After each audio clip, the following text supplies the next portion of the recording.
ma taqaanaa faamiliyada ugu qanisan caalamka oo dhan? kaalinta shanaad waxaa ku jira qoyska Altani oo ah qoyska xukunka Qatar haya. waxay haystaan baa la yidhaahdaa lacag ka badan 133 bilyan oo doolarka Maraykanka ah.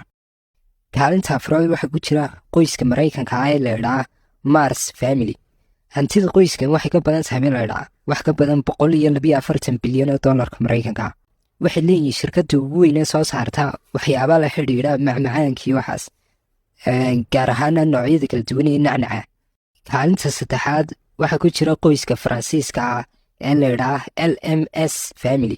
hantida haystaan qoyskan waxay ka badan tahay wax ka badan 150 bilyan oo doolarka Maraykanka ah. hantidoodana waxay ka soo gashay samaynta dharka qaaliga ah iyo cadarada. kaalinta labaad waxaa ku jira Walton Family. qoyska Walton waa qoys sidoo kale ka soo jeeda dalka Maraykanka ah.